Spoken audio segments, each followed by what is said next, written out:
watching CBS 8 Mornings at 6.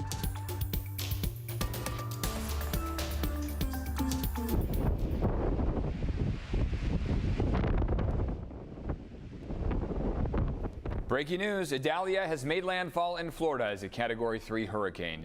This is video of the flooding in Crystal River this morning. Glad you're with us on this Wednesday here. It is 6 a.m. I'm Eric Connors. And I'm Netta Irampur. Idalia hitting the Big Bend region of Florida about an hour ago. We brought it to you live right here. That's where the Florida Panhandle curves into the peninsula. Now, we have been following this on social media all night long, where people have been sharing videos of the dangerous storm. CNN meteorologist Derek Van Dam gives us a look now at the conditions in Tampa.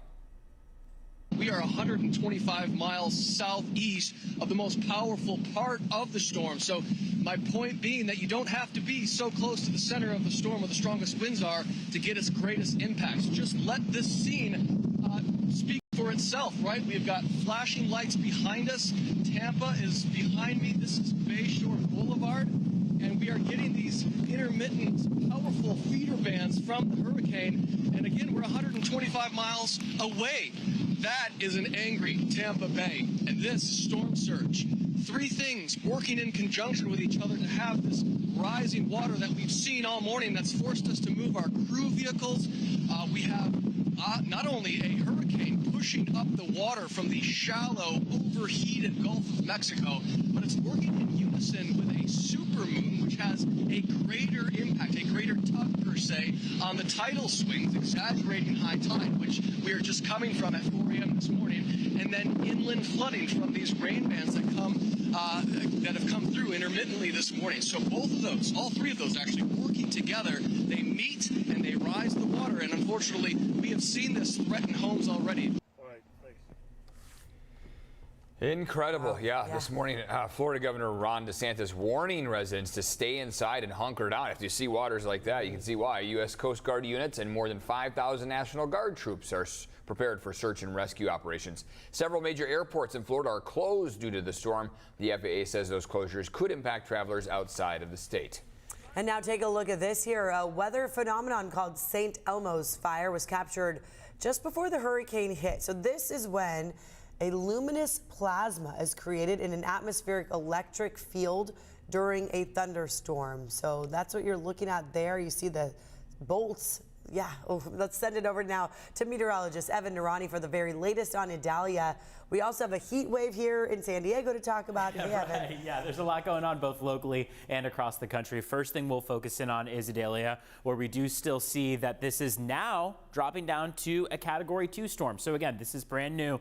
Made landfall just about an hour and 15 minutes ago as a Category 3 storm, now a Category 2. Wind speeds around the eye have dropped down to 110 miles per hour. This is not as significant simply because the category is based off of wind speeds. We're not as concerned about wind in this situation toward that Florida area. We're more concerned about storm surge. So we are watching as storm surge continues to climb, and that is 10, 15 feet above sea level in some cases. So we'll be tuned into this. This is going to be making a curve out toward the Atlantic, passing over Georgia and South Carolina as a tropical storm most likely, and then breaking apart over the Atlantic. We'll watch out for its motions over the next couple hours. Today's forecast here locally, dry weather, sunny skies. You might have noticed the heat overnight. We stayed in the 70s in many cases, so it was a warm overnight stretch, and it's going to be another hot afternoon. We have a heat advisory and excessive heat warning hanging on for a final day, and then we'll start to see a more notable drop in temperatures as we head toward the later portion of the week. Closer look at that in just a few minutes. Back to you.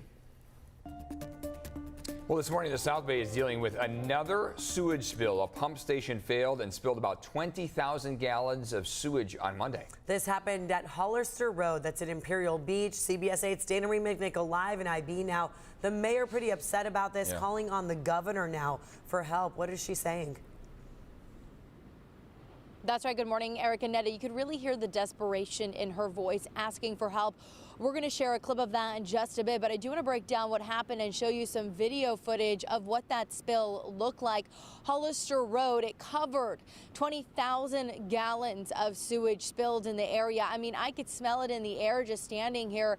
It makes me almost sick being exposed to this smell. People in Imperial Beach are frustrated as well. This has been happening for years now. Sewage runoff has caused the south side of Imperial Beach to be closed more than 600 days in a row. Now, I do have some positive information that help is on the way. California Senators Dianne Feinstein and Alex Padilla called on U.S. Senate leadership to include more than $300 million in an upcoming emergency supplemental bill. This will be used to fix infrastructure to treat that sewage spill across the border from Mexico. The IB mayor says a lot of money and time and effort is going to be needed for this project. More than $400 million, she says, is needed to repair and replace that infrastructure to prevent further sewage pollution from Mexico. She's been calling on Governor Gavin Newsom to take action. She says the spills can contain industrial or chemical runoff because Tijuana uses a combined stormwater and sewage system.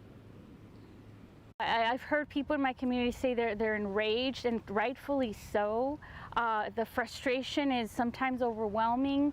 Every day, I tweet at the governor, I send emails, we're sending letters.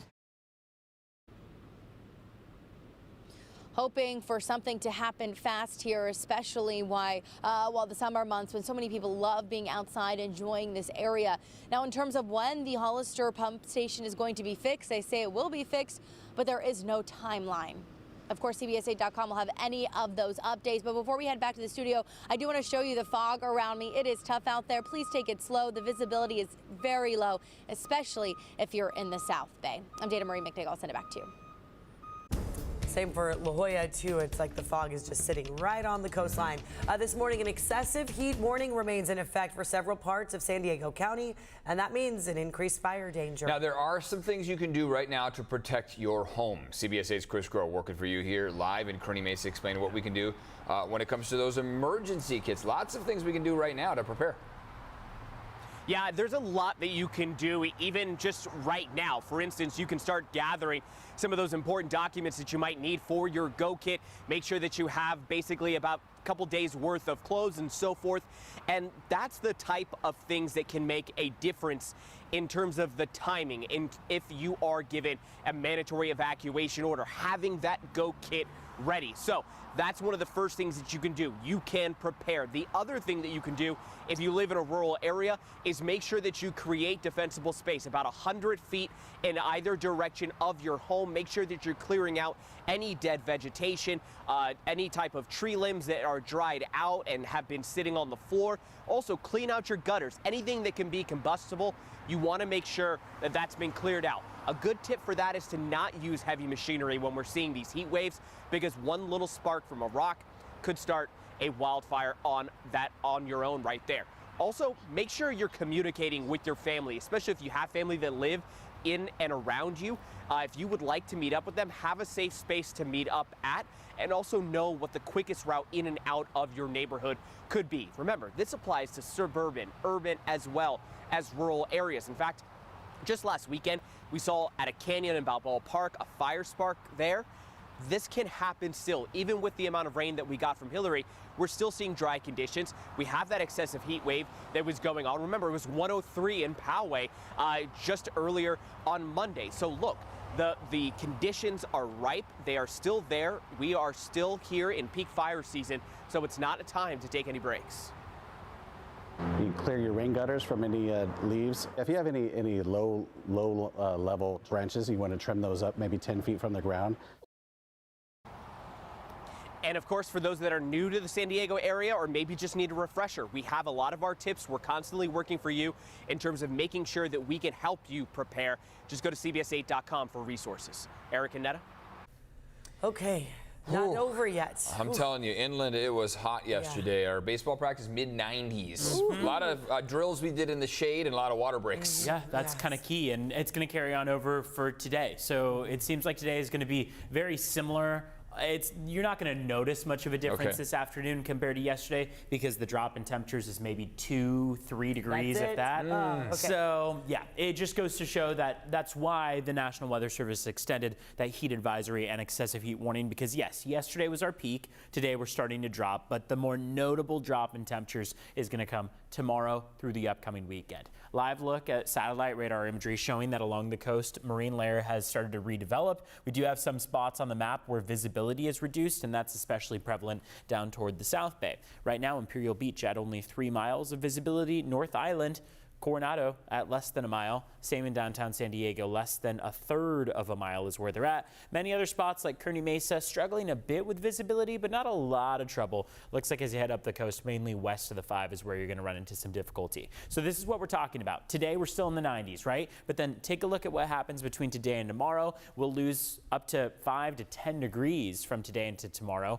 and then we're going to keep that cool down going all the way into the upcoming weekend, eventually to Sunday, maxing out at 77 degrees. That is nearly, well, about 15 to 20 degrees cooler than what we're looking at from this afternoon. 94 down to 77. When we look at your afternoon highs today, though, it is still very hot for areas like Santee and El Cajon. 94 degrees. Remember, overnight we didn't get much opportunity to cool down. We stayed mostly in the upper 60s and even low 70s. 80 degrees is our forecast high for downtown San Diego. 75 for PB. We'll take you up to North County, and you see how the struggle is going to be felt in areas like San Marcos at 90, 94 for Escondido, 93 for Poway, and many spots yesterday beat these forecast highs just because of how much of an opportunity there was for that sun to stick around throughout the day. Really didn't see much cloud cover at all. Let's check in on border wait times. It's 6:11 on the clock right now. Border wait times at the San Ysidro Port of Entry are looking at about 115 minutes, so nearly 2 hours. Otay Mesa Port of Entry, an hour 10 minutes in total. Once you get into San Diego County, CBS8.com/traffic can give you a look at any crashes or collisions on our local roadways. Ned and Eric, back to you. Evan, thank you so much. Still ahead here, could a proposed state law allow some killers to go free? Plus this. If I had not gotten treated when I did, I could have gone septic. How a dental procedure landed a local woman in the hospital. And questions about who's responsible for broken mailboxes at a local condo complex. We're working for you to get some answers.